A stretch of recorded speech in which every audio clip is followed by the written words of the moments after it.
5월 첫 번째 주일입니다. 오늘은 특별히 어린이 주일입니다. 우리가 일부 예배를 어린이 주일, 이렇게 헌신 예배 이런 형태로 하진 않지만 다음 세대들을 축복하고 좀 기도하는 특별한 주일 되어야 하는 줄로 믿습니다. 어린이들은 미래의 소망이니까요. 우리 함께 같은 시대를 살아가면서도 도움이 필요한 세대들이니까요. 다음 세대에 위해서 기도해 주시고, 오늘 유치부, 유초등부, 특별히 어린이 주일에 진행되는 모든 예배를 좀 축복하면서 기도해 주시기를 바랍니다. 다 함께 일어나셔서 예배 기원송으로 찬양하며 나가도록 하겠습니다.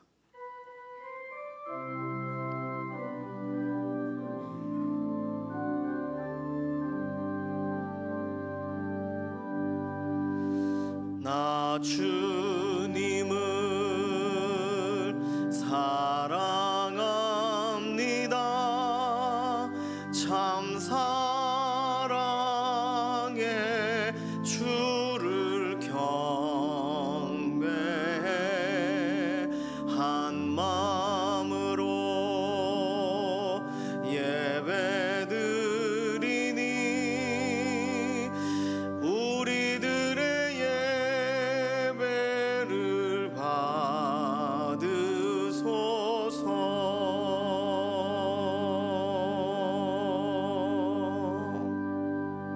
함께 신앙 고백하시겠습니다.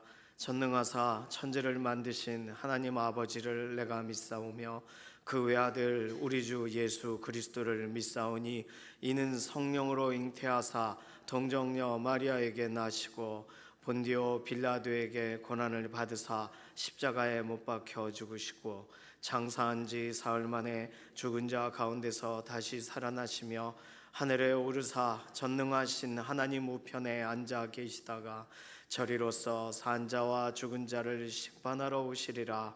성령을 믿사오며 거룩한 교회와 성도가 서로 교통하는 것과 죄를 사하여 주시는 것과 몸이 다시 사는 것과 영원히 사는 것을 믿사옵나이다.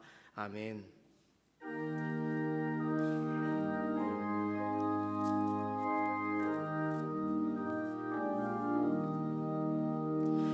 예수 사랑하심을 성경에서 배웠네. 우리들은 약하나 예수 권세 많도다.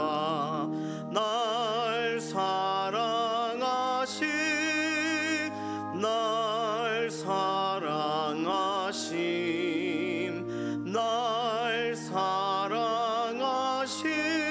성경에 쓰였네. 나를 사랑하시고 나의 죄를 다 씻어 하늘 문을 여시고 들어가게 하시네. 날 사랑하심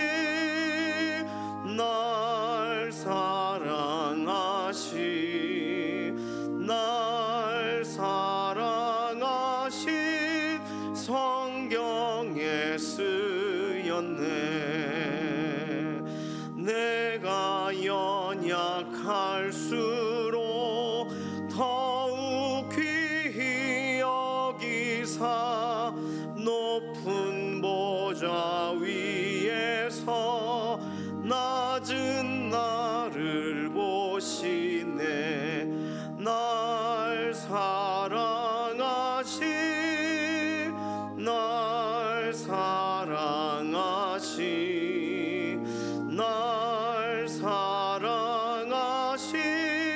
성경에 쓰였네.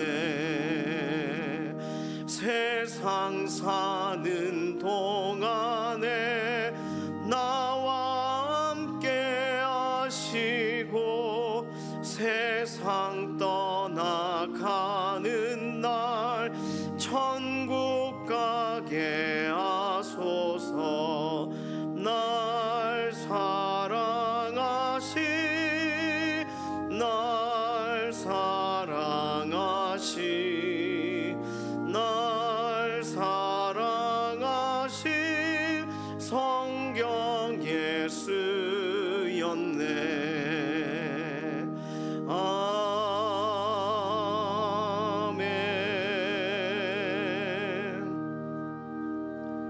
모두 자리에 앉으셔서 교독하시겠습니다. 교독문 96번 어린이 주일입니다. 보라, 자식들은 여호와의 기업이요 대열매는 그의 상급이로다. 젊은 자의 자식은 장사의 수중의 화살 같으니 이것이 그의 화살통에 가득한 자는 복되도다. 이르시되 진실로 너희에게 이르노니 너희가 돌이켜 어린아이들과 같이 되지 아니하면 결코 천국에 들어가지 못하리라. 그러므로 누구든지 이 어린아이와 같이 자기를 낮추는 사람이 천국에서 큰 자니라. 또 누구든지 내 이름으로 이런 어린아이 하나를 영접하면 곧 나를 영접함이니. 또 아비들아, 너희 자녀를 노엽게 하지 말고 오직 주의 교훈과 훈계로 양육하라. 땅이 행할 길을 아이에게 가르치라. 다 같이 그리하면 늙어도 그것을 떠나지 아니하리라. 아멘.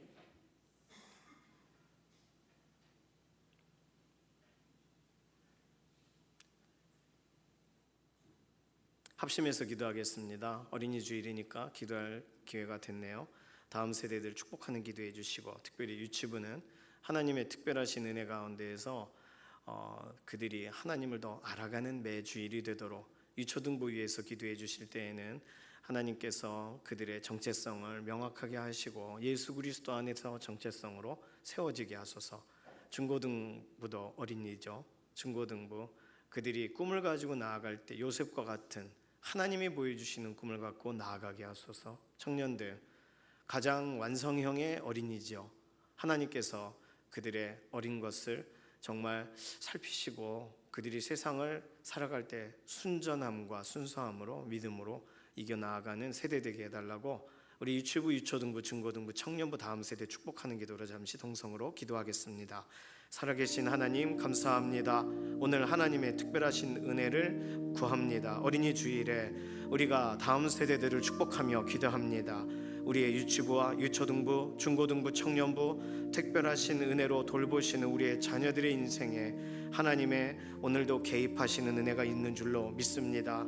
유치부 우리 어린 친구들 하나님 앞에 나아갈 때, 하나님에 대해 알아갈 때 그들이 믿어지는 은혜를, 깊어지는 은혜를, 하나님에 대하여 감사할 수 있는, 고백할 수 있는, 하나님을 인격적으로 대하는 그런 신앙의 기틀이 바로잡히는 그런 믿음의 공동체 되게 하시옵소서.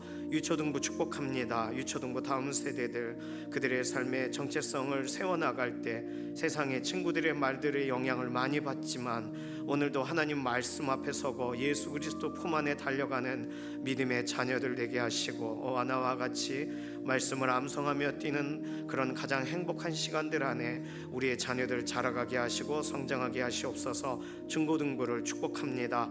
하나님 중고등부 하나님께서 요셉과 같은 꿈을 주셔서 자신들의 꿈을 넘어서는 하나님의 꿈을 품은 아름다운 세대들이 되게 하여 주시고, 청년부 우리의 눈에도 여전히 아프지 않을 가장 아름다운 어린이들, 이들이 사회 초년생들입니다. 흔들리고 깨어지고 넘어질 수 있으나 하나님이 보호하여 주시고 붙들어 주셔서 특별하신 은혜로 이들이 정말 하나님 말씀대로 행하시는 분이더라 확인하고 확증하는 현장이 되도록 우리 청년들의 일상에 개입하시고 오늘도 예수 그리스도의 십자가로 이기는 믿음의 세대들이 되게 하여 주시옵소서. 우리의 자녀들 다음 세대들을 복주신 하나님을 감사드리며 살아계신 예수님의 이름으로 기도드립니다. 아멘. 이 시간 찬송가 560장 찬송하시겠습니다.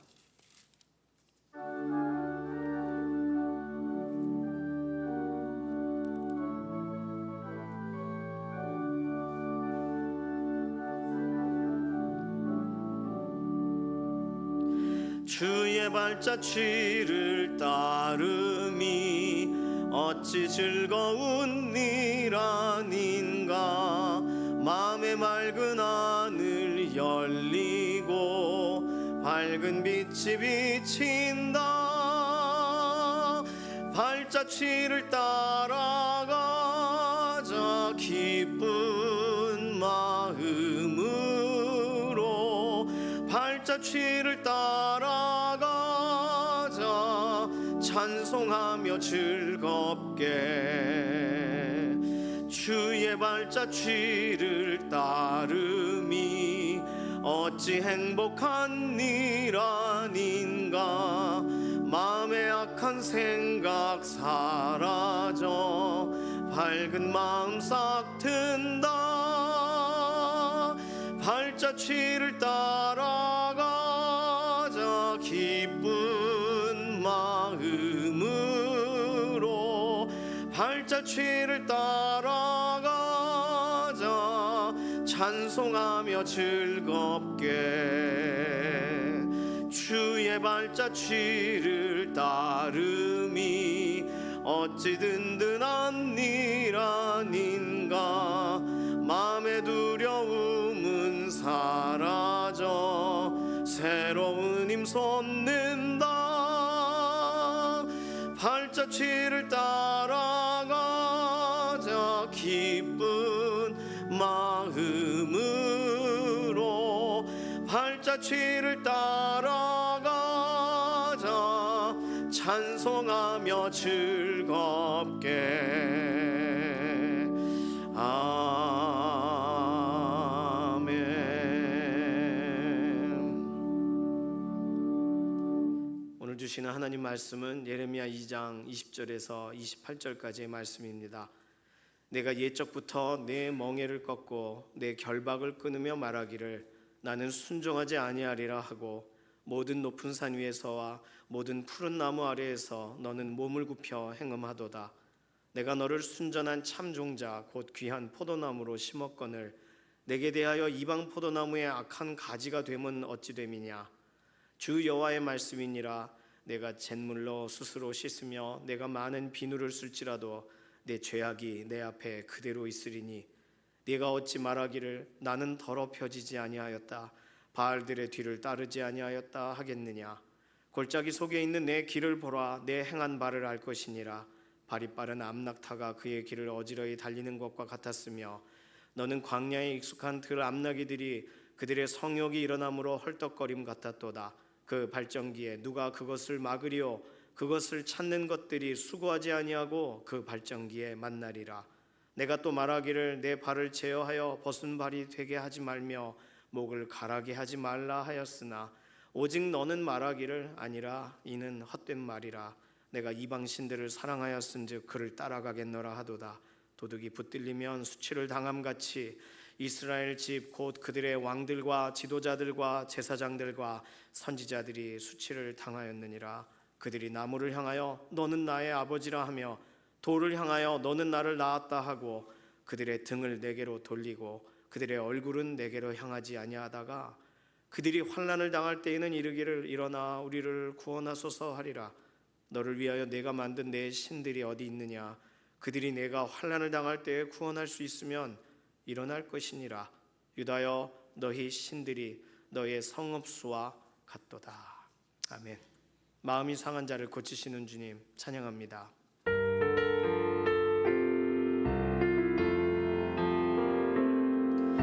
마음이 상한 자를 고치시는 주님 하늘의 아버지 날 주관하소서.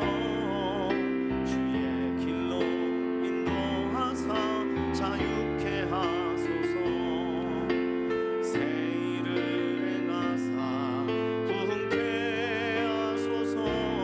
의의 줄이고 목이 마르니 성령의 기름 부소서.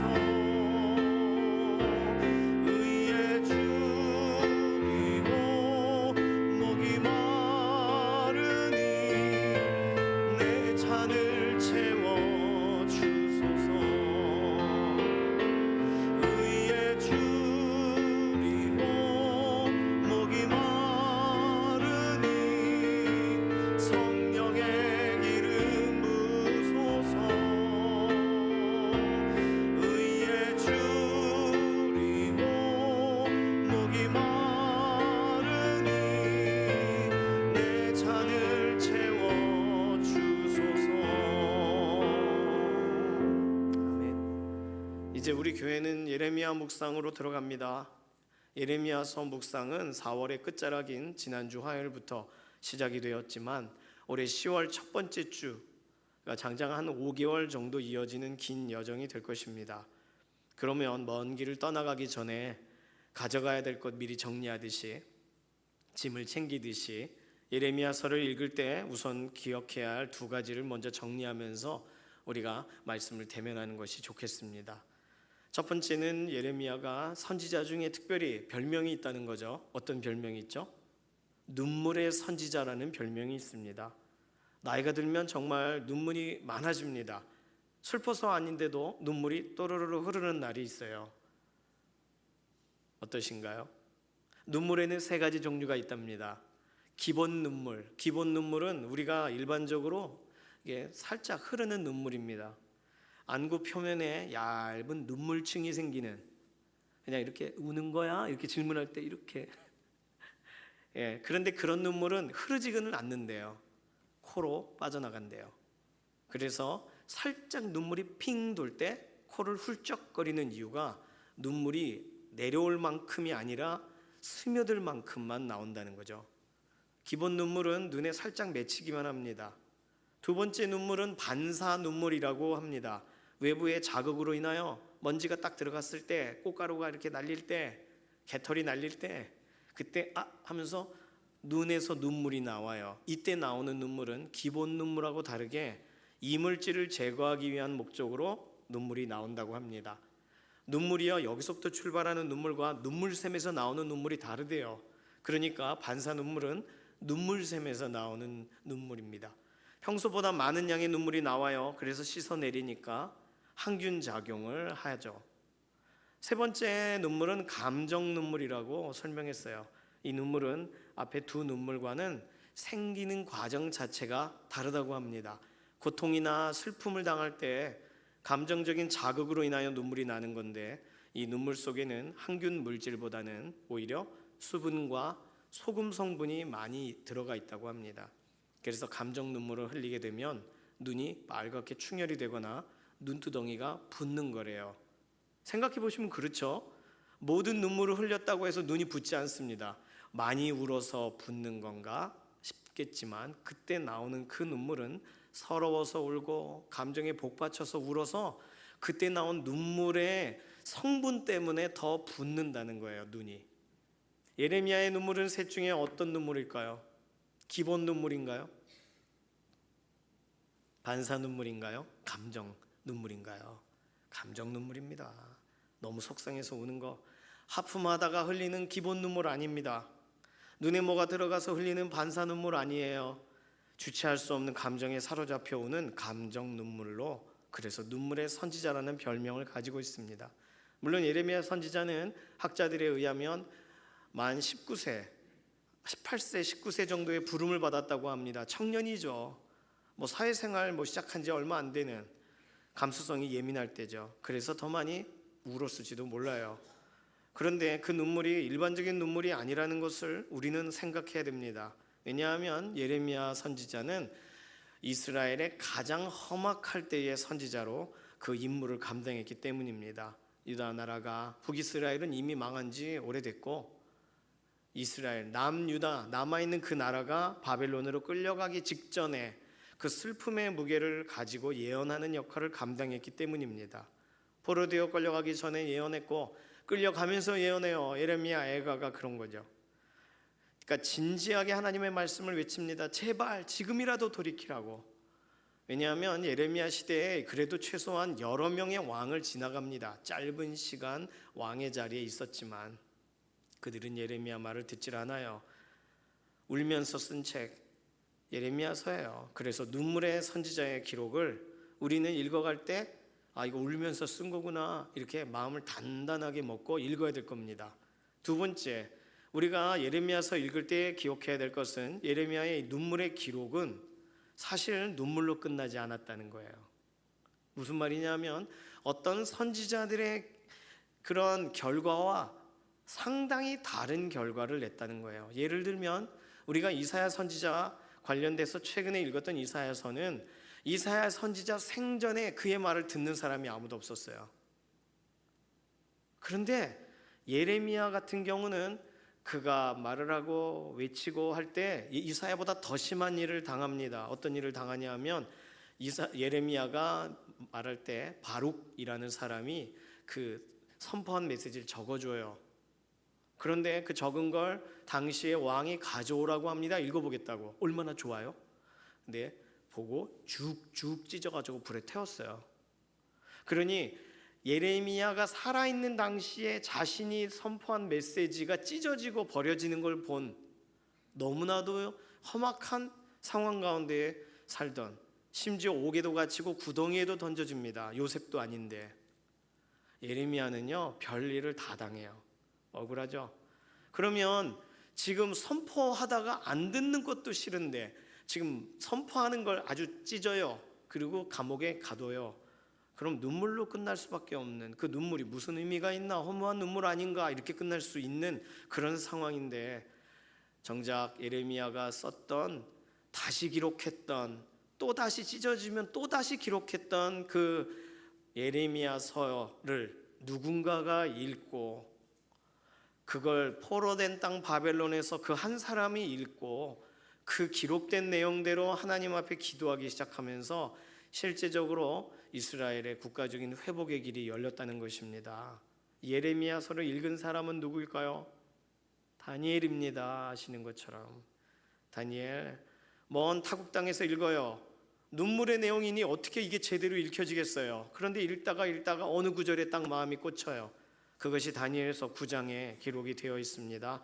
다니엘서 9장 2절부터 곧 그 통치 원년에 나 다니엘이 책을 통해 여호와께서 말씀으로 선지자 예레미야에게 알려주신 그 연수를 깨달았나니 곧 예루살렘의 황폐함이 70년 만에 그치리라 하신 것이니라.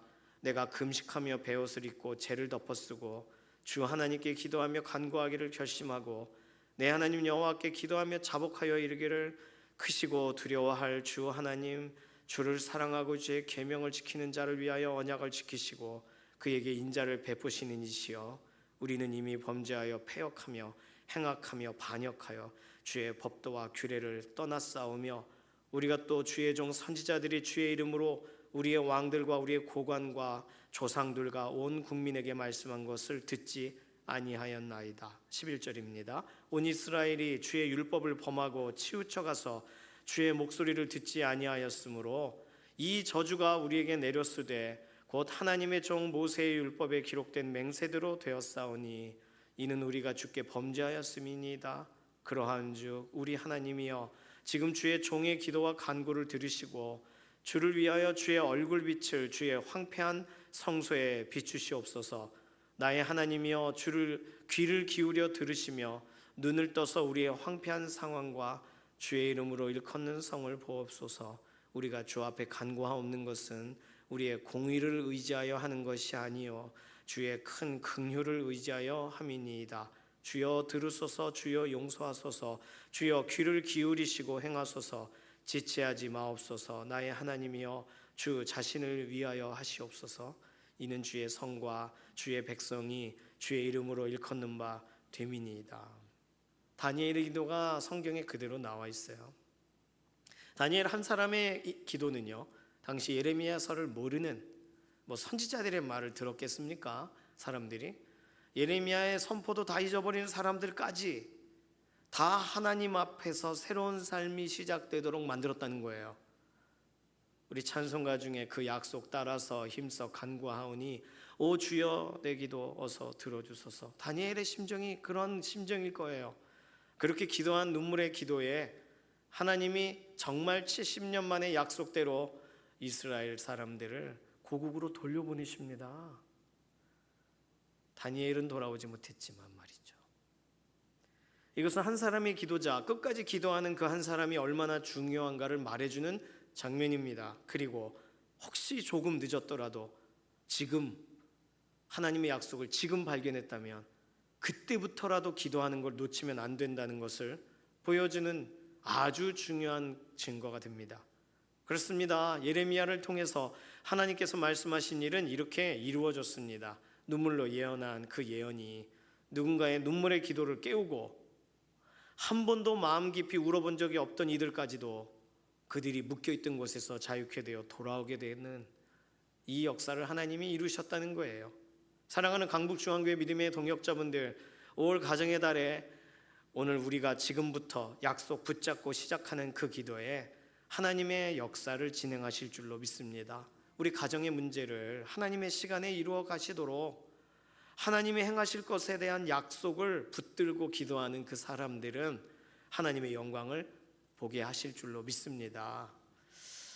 이렇게 다니엘이 이 고백처럼 기도하던 그 기도, 그게 어디서 시작됐다고요? 예레미야가 아무도 듣지 않아 찢어버리던 그의 메시지가 사장되던 그 예레미야를 통해 하나님이 하신 그 말씀에서 시작됐다는 거예요. 그 말씀이 우리가 이제 읽어갈 예레미야서입니다. 다니엘도 읽었던 예레미야서, 오늘 우리 교회도 함께 읽으면서 다니엘과 같은 소망을 향한 기도의 무릎을 만들어 가시기를 소망합니다. 어렵게 생각하지 마시고 예레미야 말씀 한 구절 한 구절 따라가며 말씀 앞에서 경외함으로 서시는 믿음의 동역자 되시기를 소망합니다. 하나님께서는요, 이스라엘 백성들을 아주 잘 아십니다. 그래서 그들이 아주 예전부터 하던 말, 하던 행동, 이거 다 아세요. 오늘 본문에 보면 하나씩 언급을 하세요. 첫 번째, 옛적부터 이스라엘 백성이 늘상 하던 말이 있다고 합니다. 20절이죠. 뭐라고 말해요? 나는 순종하지 아니하리라. 본문의 원래 뜻은 나는 당신을 섬기지 않을 겁니다예요. 섬기지 않는다는 말은 당신이 날 도와줘도 난 당신을 예배하지 않을 거예요 라고 말했다는 거예요. 이 말을 언제부터요? 옛날부터. 그러니까 하나님의 백성으로 부름 받을 때부터 그런 거예요. 아직 태어날 때부터 그런 거예요. 옛적은 아주 옛날부터 지금까지 반복됩니다. 어릴 적부터 지금까지 똑같다는 거예요. 성경 구약 70인역 번역에서는 우리의 개역 개정에 2인칭 번역이 아니라 3인칭 번역을 해놨어요. 좀 전에 말씀드린 대로 이걸 현대어로 바꾸면 이래요. 옛적부터 나는 너의 문제를 해결해 주었고 너를 꽁꽁 묶은 줄들을 풀어주었지만 너는 항상 내게 말했었다. 아무리 그러셔도 나는 당신을 섬기지 않을 거예요. 나는 당신을 예배하지 않을 거예요. 하나님께서 문제를 해결해 주셔도 우리 개역개정은 우리가 우리 스스로 문제를 해결했다라고 표현되어 있지만 원래는 그런 의미가 아니라는 거예요. 하나님이 해결했었는데 스스로 해결한 것도 아니면서 은혜를 입고도 뭐라고 말한다고요? 난 순종하지 아니하리라. 난 섬기지 아니하리라. 그러면서 그들이 가서 한 일은 20절 하반절 높은 산 위와 푸른 나무 아래로 갔다는 거예요. 거긴 뭐냐면 가나안 신 바알이 있고 두로의 신 아세라 목상이 있는 곳. 그곳은 일반적으로 그냥 우리나라처럼 이렇게 정한수를 떠다 놓고 비는 사람들이 있거나 또는 어느 인왕산 거기에 이렇게 뭐 만들어 놓고 절하는 사람들, 그런 정도가 아니고 이런 것들 높은 산 위와 푸른 나무 아래에는 성행위를 한 거예요. 왜냐하면 가나안 신들은 기본적으로 성적인 착취가 결합이 되어 있습니다. 가나안 사제들이, 여사제들이 그 당시 가나안 문화 속의 농경 문화니까 다산의 축복을 준다고 하는 바알 신 앞에서 성행위를 하며 그걸 통해 열매를 맺는 거예요. 실제로 그래서 자녀들에 대해서 뭐라 그럴까, 여사제들이 그런 그 낙태를 계속 하는 거죠. 근데 그게 하나의 문화인 거예요. 그러니까 낙태에 대한 문화가 놀랍게도 현대 사회에는 아주 자연스럽게 연결되었습니다. 그 이방신 앞에서 했던 그 행위의 결과로 아이를 임신하는 그런 거였는데, 낙태, 집단적인 성행위가 공공연하게 일어났어요. 그 부분을 설명하는 게 23절과 24절입니다. 제가 한번 읽어드렸지만 또 읽고 싶지가 않아요. 아이들에게 읽어주고 싶지가 않을 정도로 19금입니다. 요즘 말로 말하면 말하기가 참 그래요. 오늘 이 20절은요, 나는 따분하게 하나님을 예배하는 거 원하지 않고 다른 우상을 섬기는 게 훨씬 더 매력적이야 라고 말했다는 거예요. 참, 이 말을 반복적으로 했다는 거예요. 하나님 앞에.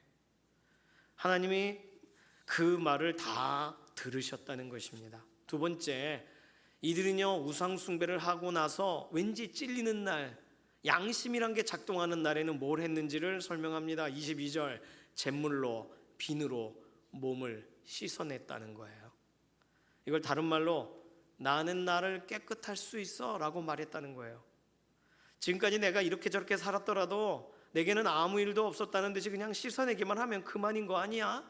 나는 문제없어 라고 말한 거예요. 죄가 물로 씻겨질까요? 더러움이 비누로 씻겨질까요? 하나님이 말씀하십니다. 22절, 주 여호와의 말씀이니라 내가 잿물로 스스로 씻으며 내가 많은 비누를 쓸지라도 내 죄악이 내 앞에 그대로 있으리니. 씻어봤자 안 씻긴다는 거예요. 그 죄와 그 더러움 그대로라는 거예요.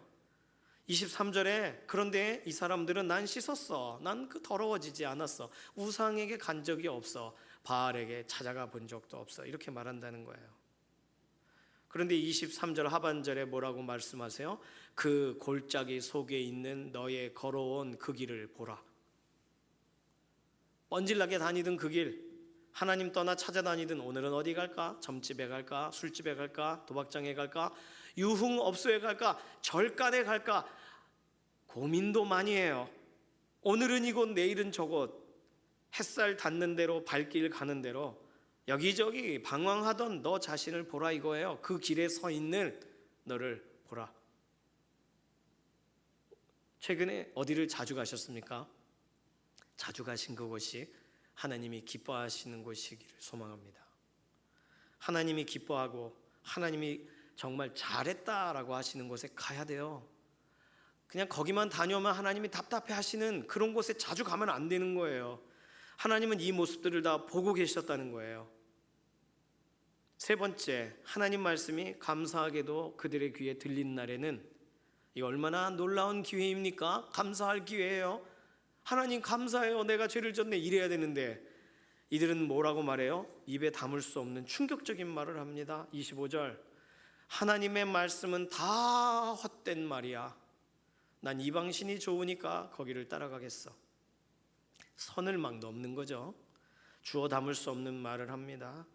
하나님의 말씀이 헛되다니요. 자기가 자기 인생을 헛되게 살아놓고 하나님의 말씀이 헛되다니요. 망언이죠, 망언. 누가요? 이스라엘 백성이 이런 말을 자주 해왔던 거예요. 그러다가 27절, 삶에 어려운 일을 당하면 갑자기 하나님을 찾으면서 뭐라고 말해요? 일어나서 우리를 구원하소서. 평소에는 어디가 있다가요?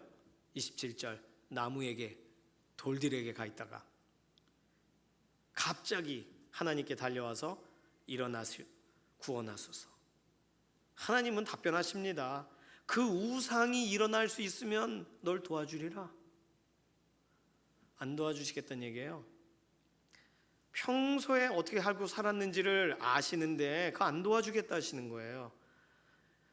하나님은 귀한 포도나무 묘목 같던 이스라엘 백성 심어놨더니 그 포도나무가 이방 포도나무의 악한 가지가 되어버렸다. 사랑하는 강북중앙교회 동역자분들, 이 말씀을 듣는데 누가 가장 많이 생각나시나요? 내가 생각나야 됩니다. 난 아니야. 그러지 마시고요, 내가 혹시 하나님께서 나를 보실 때 이 셋 중에 하나가 있다면, 예레미야, 다른 사람의 구절이 아닙니다. 나를 위한 구절이에요. 당연히 1순위로 읽어야 될, 적용해야 될 사람은 바로 나, 우리입니다. 그렇습니다. 오늘 내가 바뀌어야 돼요. 내가 심성이, 내 생각이, 내 기준이 바뀌어야 돼요. 왜냐하면 나를 보고 따라오는 누군가가 있기 때문이에요. 예적부터 반복해 했던 말, 예전부터 반복해 왔던 행동. 청년 다니엘 기도회 때 그 첫째 날 김선교 선교사님 그 설교하신 내용 중에 전 죄가 하나도 없는데요 라고 설명하는 청년에게, 그러면 하루 종일 네 머릿속에 생각나는 걸 다 적어봐. 누구에게 어떻게 해야지 했던 것까지 다 적어봐 라고 하고 그 다음에 그걸 물어봤다고 하시잖아요. 생각으로 엄청난 수많은 죄를 짓습니다. 그러면 우리가 그렇게 살고 있는데 누가 우리를 닮을까요? 다음 세대들이 닮습니다. 너무 심각한 문제는 뭐냐면, 그럼 내가 바뀌면 우리 자녀들이 바뀔까요? 제가 저쪽 교회에 있을 때 부부 행복학교를 했습니다. 아버지 학교 같은 거예요. 부부가 서로 대화법 이런 거. 부부 행복학교를 하고 집에 돌아갔는데 자녀들이 그러더래요. 아빠 왜 그래? 엄마 왜 그래? 왜 이렇게 바뀐 거야? 너무 낯설어.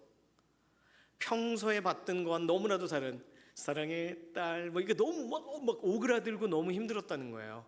그리고 그것도 자녀들의 반응이 시원찮으니까 부부 행복 학교를 하고 난 다음에 안 하는 거예요. 이제 부부끼리도 말을 사랑해요 안 하는 거예요. 침묵의 가정이 되어버립니다. 아이들이 커요. 너무 빨리 커요. 가르치기가 이제는 타이밍이 늦었어요. 어떻게 하시겠어요? 우리도 늙어가고 아이들 머리가 점점 커집니다.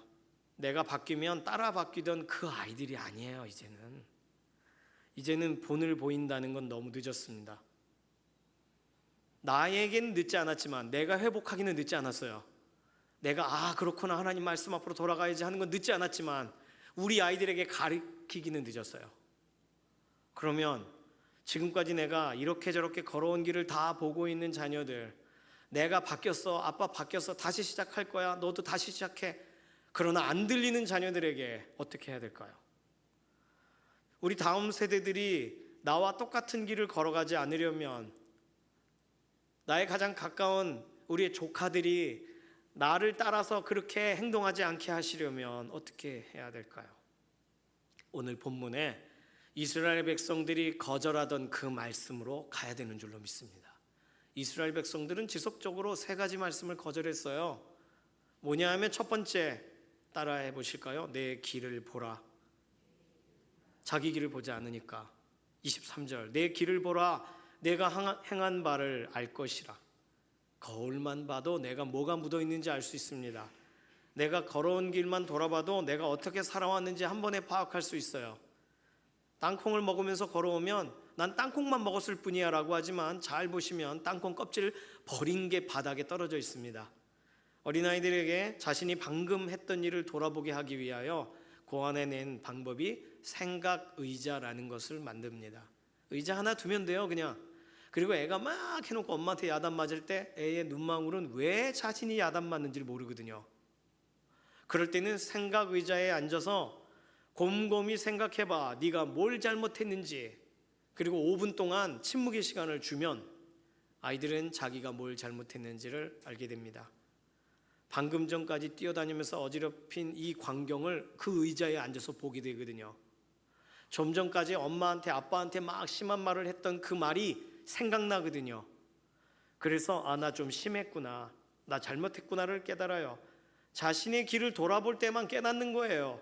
하나님은 그렇게 우리의 길을 돌아보라고 말씀하시는 겁니다. 다른 말보다 내 길을 돌아보라, 이게 가장 우선이라는 거예요. 뭐 다른 게 필요하지를 않아요. 자신의 길을 돌아보게. 그래서 자녀들이 내가 이렇게 살았구나 라고. 우리가 무슨 말을 할 때 어떤 교훈이든지 듣습니까? 잘 안 듣잖아요. 그러니까 너 지금까지 살아온 거 잘 생각해봐. 그걸로 충분하다는 거예요. 첫 번째, 우리가 자녀들에게 해줄 말입니다. 나 닮지 마라는 말 필요 없어요. 지금까지 어떻게 살아왔는지 돌아봐. 충분히 그 자신이 자기 자신에서 돌이킬 기회를 주는 말입니다. 두 번째, 따라해 보실까요? 내 발을 다스리라. 유난히 발을 떠는 아이들이 있습니다.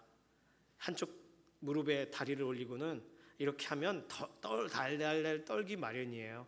수업 시간에 다리 꼬고 앉은 아이들은 100% 다리를 떱니다. 그러니까 그 발, 자기도 모르게 떠는 거 나도 모르겠어요. 아니요, 발을 올렸으니까 떠는 거죠. 성경에서는 뭐라고 설명하냐면 발을 벗었기 때문에 발이 잘못됐다라고 말을 해요. 내 발을 제어하여 벗은 발이 되게 하지 말라. 발을 벗는다, 양말을 벗는다, 무슨 의미일까요? 사냥감을 잡기 위해 원주민들은 맨발로 정글로 들어갑니다. 왜냐하면 신을 신거나 하면은 소리가 나기 때문이에요. 살금살금 걸으려 때는 분명히 신발을 들고 발끝으로 걸어갑니다. 벗은 발. 에덴 동산에서는 사실 하나님이 어떻게 어디로 행하시는지를 아담이 알았어요. 어떻게 알았냐면 하나님의 발소리가 들렸기 때문이에요. 하나님께서 에덴 동산 정원을 거니시는 소리를 들었어요. 하나님은 소리를 내고 걸으셨단 말이에요. 그런데 우리들은요, 하나님이 보시는 것, 하나님이 들으실까 봐 소리 없이 행동하는 부분이 있어요. 살금살금 걸어가요. 근데 그 벗은 발을 하나님은 오랫동안 보셨다는 거예요. 그러니까 발길이 닿는 대로 가지 뭐. 그렇게 살면 안 되는 거죠. 오늘 우리들은 하나님의 말씀을 따라 살아가야 되는 줄로 믿습니다. 네 발을 보라 이거예요. 네 발을 다스리라는 거예요. 벗은 발로 두지 말고 신을 신으라는 거예요. 성경은 물론 내 신을 벗으라, 하나님 앞에 그 벗은 발이 되라라고 설명하지만 벗은 발로 살으라고 말하는 게 아니에요. 하나님 앞에 종임을 인정하고 그 다음에는 모세는 신을 신고 애굽으로 내려간 거예요. 그러니 신을 벗는 건 하나님 앞에 돌이키는 현장에서만 필요할 뿐, 실제적으로는 하나님이 주시는 새 신을, 오늘 우리에게는 복음의 신을 신고 살아가야 됩니다. 맨발로 다니는 게 아니고요. 하나님께 한 걸음 한 걸음 나아가는 따르는 자의 발소리를 회복해야 하는 줄로 믿습니다. 세 번째로 따라 하실까요? 목을 가라게 하지 말라. 성경 표현대로 그렇습니다. 다른 말로 생수의 근원으로 나아가라. 예레미야 2장 13절이 이렇게 말합니다. 내 백성이 두 가지 악을 행하였는데 곧 그들이 생수의 근원되는 나를 버린 것과 스스로 웅덩이를 판 것인데 그것은 그 물을 가두지 못할 터진 웅덩이들이니라. 18절도 말해요. 내가 시홀의 물을 마시려고 애굽으로 가는 길에 있음은 어찌 됨이며 또 내가 그 강물을 마시려고 아수르로 가는 길에 있음은 어찌 됨이냐. 하나님은 생수의 근원 앞으로 오라고 하시는 거예요. 다른 곳에서 목을 축이려고 하지 말라는 거예요. 사막 같은 인생 어디서 마실 물을 찾을 수가 있냐고 물으시는 겁니다. 하나님이 오아시스가 되어주시니까 하나님 앞으로 갈 때에 생수를 경험하는 거죠. 예수님은 요한복음 7장 37절 38절에 말씀하십니다. 예수께서 서서 외쳐 이르시되 누구든지 목마르거든 내게로 와서 마셔라. 나를 믿는 자는 성경의 이름과 같이 그 배에서 생수의 강이 흘러나오리라. 어느 정도예요? 마셔서 목이 갈증이 사라지는 정도가 아니라 마시고 마셔서 배에서 생수의 강이 나온다니까요. 충격적인 상징입니다. 그런데 넘치도록 그 물에 잠기게 되는 걸 말하는 거예요. 목마른 채로, 영적인 탈수증에 걸린 채로 살아가지 말라. 와서 마시라, 생수를 마시라 말합니다. 자, 그러면요, 지금까지 하나님이 말씀하셨던 이 세 가지 말씀을 사실상 이스라엘 사람들은 헛된 말이라고 했거든요. 왜 그렇게 말했을까요? 자신들이 듣고 싶을 때 듣지 못해서 그랬을 수도 있어요. 이미 엎어진 물이 돼서 그런 말 들어 뭐해? 라고 한 것일 수도 있어요. 또는 헛된 말이라고 할 때는 우리도 하는 말이야 그거. 부모님이 나에게 늘 하던 말이야. 생각해 보시면 그렇죠? 너 좀 돌아봐라 좀. 딴 데 가지 마. 너 발 조심해 너. 물 좀 마시고 좀 살아.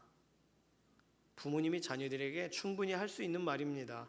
그러면 하나님의 말씀과 부모의 말 무슨 차이가 있는 거죠? 부모는요, 첫 번째 타이밍을 놓친다는 거예요. 그 말을 해야 될 그때를 놓쳐요. 봐주느라. 그게 사무엘이 그 자녀들에게 그랬고 엘리가 그 자녀들에게 그런 거 아니겠습니까? 다윗이 그 자녀들에게 그런 거 아니겠어요? 그때 그 얘기를 해줘야 되는데 그거를 못해요. 내가 참으면 잘하겠지, 이 정도 말했으면 알아듣겠지, 못 알아들어요.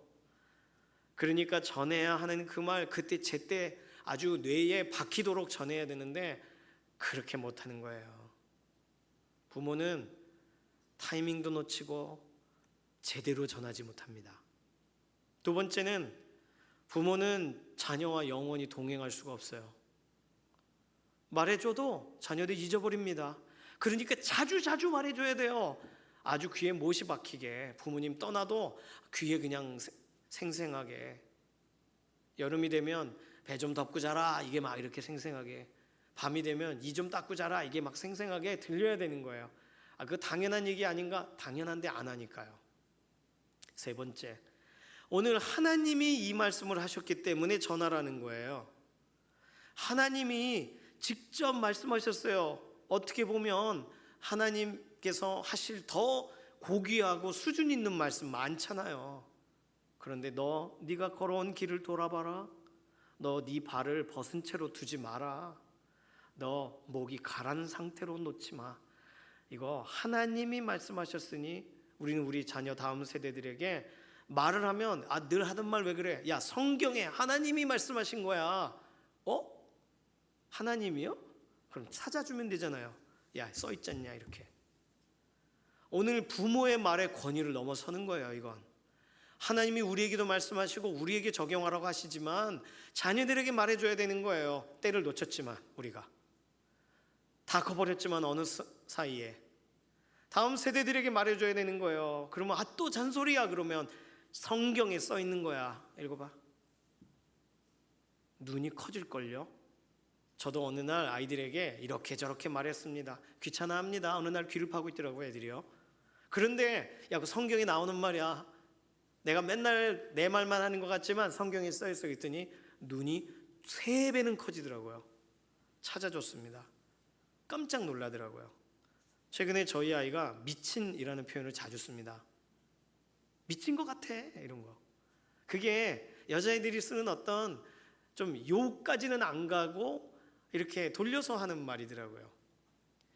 제가 전도서 9장 4절을 읽어줬어요. 평생 미친 마음으로 살다가 죽음으로 돌아가는 거 아니냐. 일반 세상 사람들이 살아가는 방식을 성경은 미친 마음으로 산다고 했다. 너 이 표현대로 말하는 거라면 써라.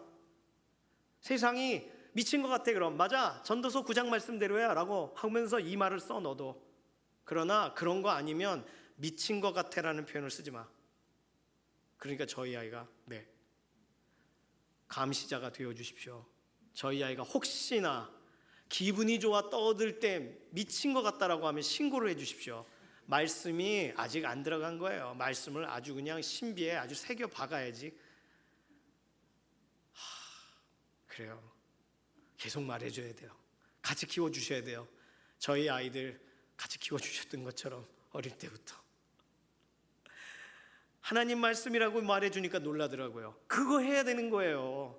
하나님의 말씀이 너 이거 말씀하셨어. 목마른 채로 살지 말래. 물 좀 마시래. 말도 안 돼. 찾아봐.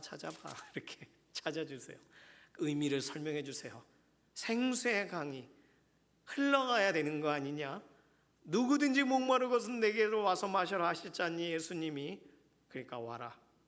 예수님께 가자 해야죠. 오늘 어린이 주일입니다. 우리 눈에 우리 자녀들은요 여전히 어려 보여요. 그래서 어린이인지 모르겠어요. 하지만 금세 커요. 발 크는 거 보면 알 수 있습니다. 옷을 빌려줄 수 없을 정도예요. 그런데 키도 크고 목소리도 굵어지고 아빠보다 수염도 이제 더 많이 나겠지만 정말 이들에게 있어야 될 것이 없다면 영적으로 어린아이 상태 그대로 살아가는 겁니다. 그러니까 사랑하는 강북중앙교회 믿음의 동역자분들, 오늘 3가지 하나님이 우리에게 주신 명령을 자녀들에게 말하자는 거예요. 그리고 자녀들에게 하나님이 말씀하신 거야, 부모 말이 아니야 라고 강조해 주자는 거예요. 그렇게 우리만 그렇게 살아가기로 결단하고 끝나지 말고 우리 자녀들에게도 말하자는 거예요. 부모의 권위 안 쓰죠. 지금까지 제대로 안 살았다면 그래도 말하자는 거예요. 왜? 하나님 말씀이니까. 나도 하나님 말씀대로 이제 살 거야. 너도 살아. 권위가, 하나님의 권위가 가정 안에 자녀들의 삶 가운데 그대로 전달되어질 때 부모도 살고 자녀도 사는 줄로 믿습니다. 동시대가 함께 살아가는 거예요. 살아나는 거예요. 하나님이 우리에게 주신 이 말씀이, 선언이 오늘 어린이 주일 우리 다음 세대 자녀들을 축복하는데 그렇게 이 말씀들이 쓰여지고 나의 삶에도 시금석과 같이 되고 하나님의 영광을 위하여 달려갈 중요한 푯대들이 되시기를 소망합니다. 이 시간 좀 찬양할까요? 목마른 사슴 시냇물 찾아 헤매이듯이. 목말라요, 헤매요. 근데 물을 못 찾아요. 어디 있어요? 생수의 근원이신 하나님께, 생수의 근원 되신 예수 그리스도께 있습니다. 그러니 목마른 사슴같이 찾습니다, 나아갑니다. 이런 고백으로 같이 고백합니다. 목마른 사슴, 목마른 사슴 시냇물을 찾아 헤매이듯이 내 영혼 주를 찾기에 갈급합니다. 내 영혼 주를 찾기에 갈급하나이다.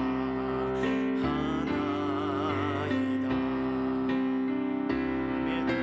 주님만이 나의 힘, 나의 방패, 나의 참 소망,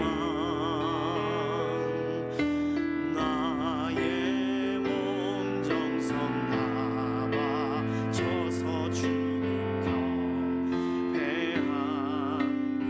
금보다 귀한 나의 주님, 금보다 귀한 나의 주님, 내게 만족 주신 주, 당신만이 나의 기쁨 또한 나의 참 고백. 주님만이 나의 힘, 주님만이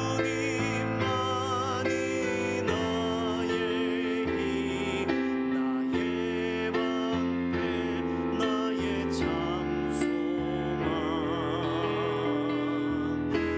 나의 몸 정성 다 바쳐서 주님 경배합니다. 우리 같이 기도하겠습니다. 목마른 사슴처럼 헤매는 인생 되지 않게 하소서. 특히 우리 다음 세대들 영적인 갈증에서 헤매이며 다른 데서 물을 찾느라 다니지 않게 하소서. 엇나가는 발걸음 되지 않게 하소서. 그들이 다른 길 걷는다면 그 길에서 돌이키게 하시고, 자기 걸음을 다스리지 못한다면 그 발을 제어하게 하시고, 하나님 말씀 앞으로, 우리 주 예수 그리스도 앞으로 생수를 경험하는 자리로 나오게 하소서. 나도 살고 부모도 살고 자녀도 사는 5월이 되게 하소서. 우리 이런 기도로 통성으로 기도합니다. 살아계신 하나님 감사합니다. 우리 인생 가운데에 오늘도 하나님은 인도자가 되시며 공급자가 되시는 줄로 믿습니다. 오늘 하나님 말씀을 들을 때 우리는 정말 하나님께서 안타까워하시고 답답해하시는 정도까지 살는 것 같지 않지만, 그러나 하나님의 말씀을 존중히 여기고 그 말씀을 따라 나를 돌아보고, 그렇게 나의 발을 다시금 살펴보고, 그렇게 다른 곳이 아닌 하나님 안에서 내가 정말 나의 이 목을 죽이고 생수의 강물을 경험하였는가 돌아볼 때 한 주간의 삶이 여전히 미진하고 여전히 부족합니다. 하나님 저를 불쌍히 여기시고 우리를 불쌍히 여기시고 우리 세대에 특별한 은혜의 세대 되게 하시며, 뿐만 아니라 오늘 우리 함께 살아가는 동시대에 우리의 다음 세대 자녀들도 하나님 앞에 이 명령 따라 자신을 돌아보고 자신을 바로 세우고 생수의 강 물줄기를 향하여 달려가는 믿음의 세대들 되게 하여 주시옵소서. 세상에서 우리 하나님 안에서 경험할 수 있을 것만큼 그렇게 행복한 충분한 완전한 쉼을 경험할 수 있게 되는 곳이 어디 있겠습니까? 하나님, 오늘 자녀들의 생각을, 자녀들의 마음을 돌이키시고 부모와 자녀가 함께 사는 5월, 부모와 자녀가 함께 주의 말씀을 듣는 5월, 부모와 자녀가 함께 다시금 바른 길을 걸어가는 5월 되게 하여 주시옵소서. 살아계신 하나님 감사합니다. 오늘 예레미야 말씀 통해 우리에게 말씀하신 대로 우리의 삶의 중심으로 옮기고 살아가기로 결단합니다. 그러나 우리만 걸어가기, 우리 자신만 살아내기가 우리의 마음에 걸리는 우리의 다음 세대들 자녀들이 있습니다. 여러 가지의 많은 문화와 세속적인 그런 흐름으로 우리가 상상도 못하는 다양한 것을 이미 받아들여 마음이 회파되어 있는 자녀들도 있습니다. 하나님, 오늘 이 말씀 그대로 증거하게 하시고 말씀 따라 돌이키고 말씀 따라 자신이 다시금 생수를 향하여 나오는 새로운 결단들이 있도록 하나님, 오늘 이 말씀대로 일어서고 회복되는 믿음의 한 주간 되게 하여 주시옵소서. 감사드리며 살아계신 예수님의 이름으로 기도드립니다. 아멘. 이 시간 예물로 하나님께 나아가도록 하겠습니다.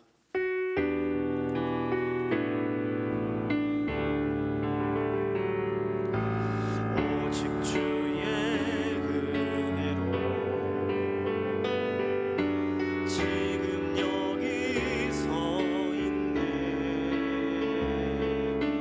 한없는 경배, 한없는 찬양, 내 영혼 예배드리네. 나를 위해 이 땅에 오신 주의 그네, 십자가 고통 이기신 주님 그네 어찌 잊으리. 주네 날 채우시네. 주네 보게 하시네. 살아가는 동안 은혜로만 살리. 십자가 은혜로 주네 날 채우시네.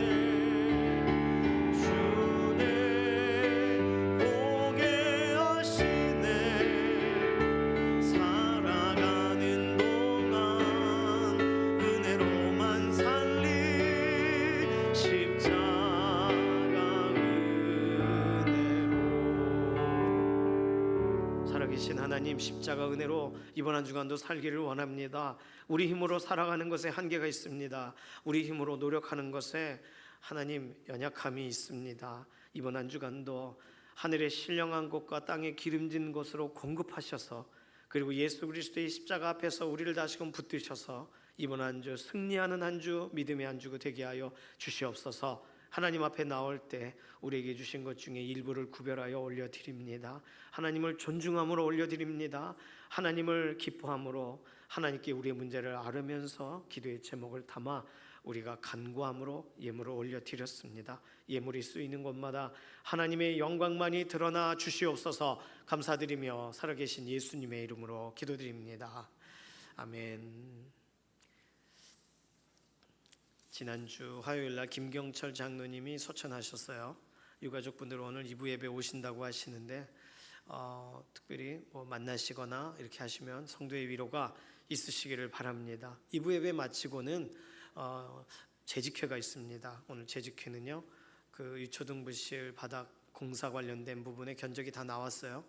관련된 부분으로 같이 말씀을 드리겠습니다. 재직되시는 분들은 모두 참여해 주시기를 바랍니다.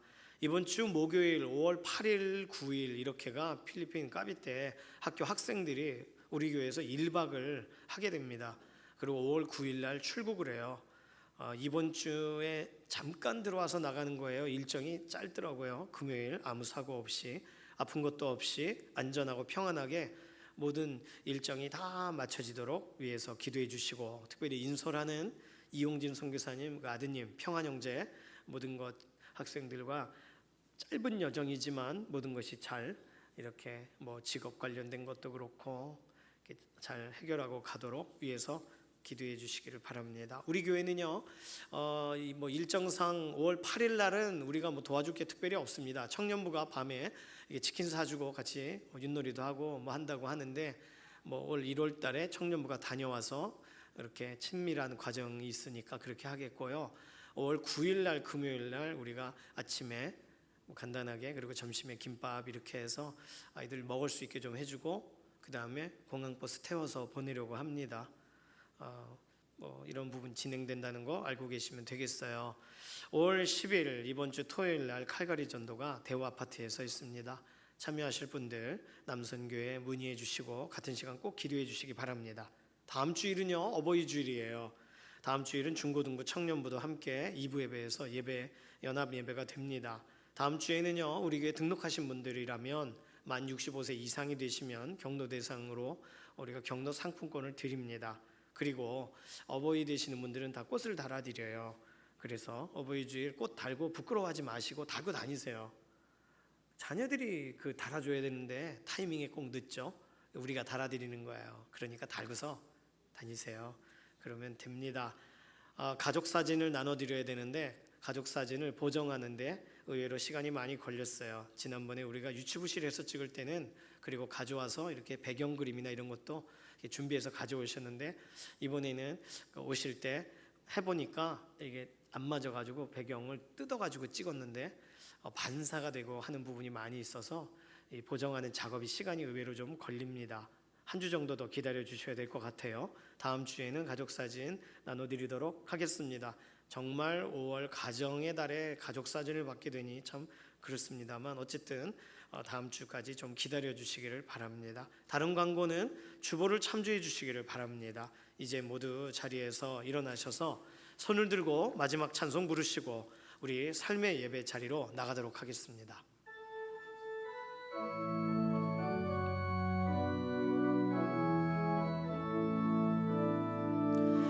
살아계신 주 나의 참된 소망 두려움이 사라지네 사랑의 주 내 갈 길 인도하니 내 모든 삶의 기쁨 늘 충만하네.